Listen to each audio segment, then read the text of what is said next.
Good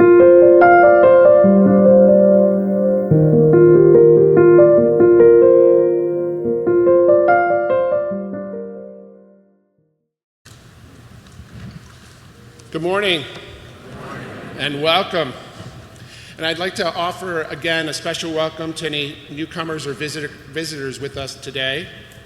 For those I have not yet met, I'm Deacon Bill, and on behalf of Father Peter and the whole entire St. Mary's Faith community, please know what a great joy and blessing is to have you here with us today. As Father Peter started the Mass, this weekend we celebrate one of the great feasts of the Church, the Solemnity of the Most Holy Body and Blood of Christ, also known as Corpus Christi. It is one of the few solemnities that celebrates the gift of the Eucharist, the very heart of our Catholic faith.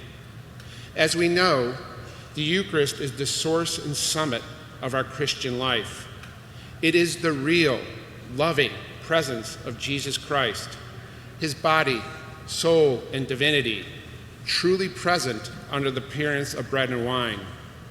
It is not just a symbol, but the foundational truths of our faith.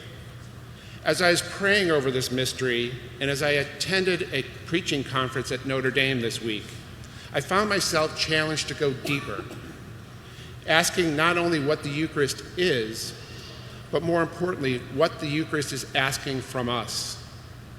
As I was pondering these questions, a phrase kept coming to me: taking the ordinary and making it extraordinary. Let me explain. As I was thinking about today's readings and reflecting on the talks at the preaching conference, my thoughts turned unexpectedly to the final years of my father's life. He was diagnosed with prostate cancer in his late 70s and bravely fought for over 5 years, passing away at the age of 81. Of course, losing my father was painful, but what struck me most in prayer was not the sadness of his passing. It was my mother's loving care of him during those final years. As I remembered her devotion, I realized something profound. I was witnessing the Eucharist in action. Now, my mother is not a theologian. She does not preach, but her life preached. Through the grace of the Holy Spirit, she took her everyday, ordinary life and made it extraordinary. In every way imaginable, my mother, who was married to my father for 57 years, lived the real presence of Christ. It was as real and authentic as life gets. My mother's loving care gave the fruits of her labors and the work of her hands to the care of my father.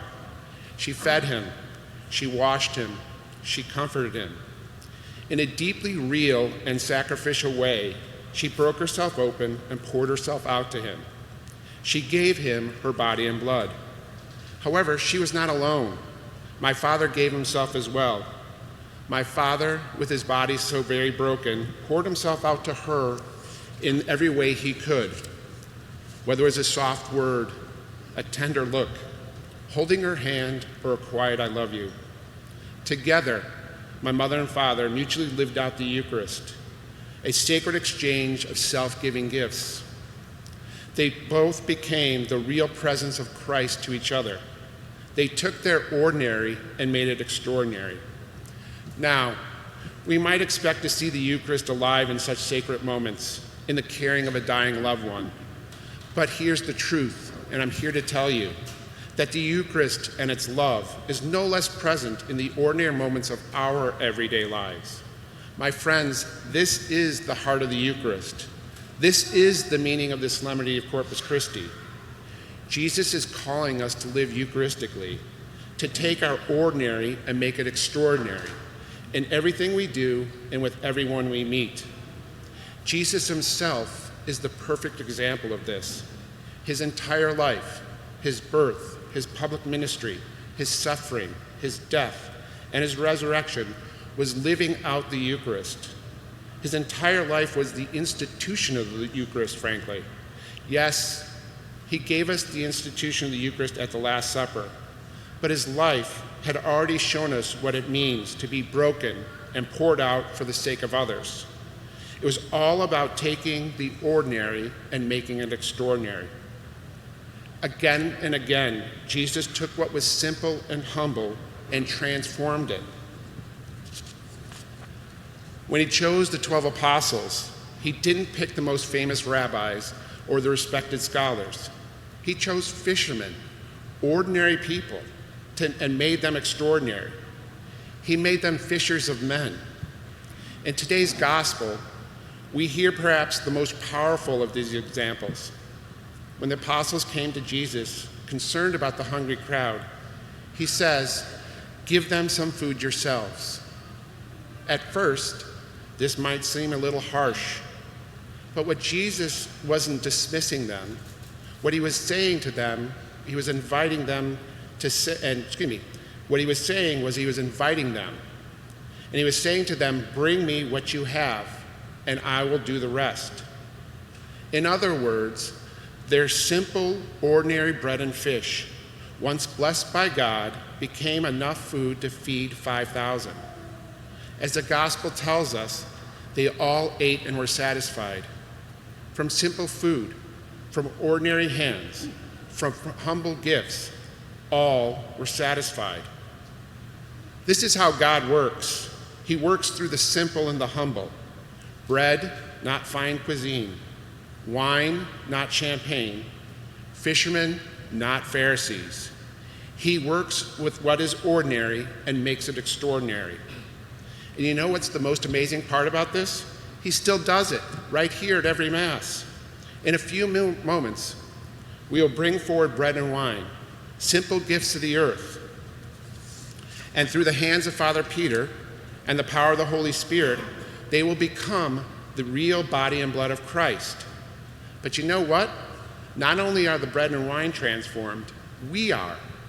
In the Eucharist celebration, Jesus takes us, our joys, our struggles, our hopes, our wounds, and transforms us. He strengthens us, he renews us, and he sends us forth to be his real presence in the world. Now, wait a minute. How do we do this, you ask? How do we come Eucharist for others? How do we take our ordinary lives and make them extraordinary? Well, it's simpler than we think. It is a smile to the person ahead of us in line. It is a kind word to someone who's feeling alone. It is a thank you to the cashier or the server. It is a hug to someone who is hurting. It is a hand up for someone who is down.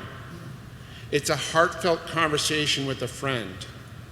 And so many more ordinary every deeds. All of these small gestures become extraordinary when offered with Christ's love. Each becomes a way to feed one another, not with bread and fish, but with presence, dignity, compassion, hope, and love. When we do this, we become Eucharist for the world. And when we live this way, like those 5,000 on the hill, we too will be satisfied because we are living as Christ calls us to live. So yes, this is what God is asking from us in the Eucharist, to let him take our ordinary lives and make them extraordinary, to let him transform us and send us forth to be his presence in the world. My friends, this is the deep meaning of Corpus Christi. Now, turning back to my mother, it took me many years to fully understand the power and the holiness of those moments when she was caring for my father. With Christ's loving help, she offered herself completely, and in doing so, she became the real presence of Christ to him and to me and the rest of her family. So, on the Solemnity of Corpus Christi, here's our spiritual challenge for the week: to take a moment in prayer to invite the Lord, the Father, Son, and Holy Spirit deeper into our lives. Let him take our ordinary in your day, in your family, in your work, or in your heart, and let him make it extraordinary. Let him make you the Eucharist for the world.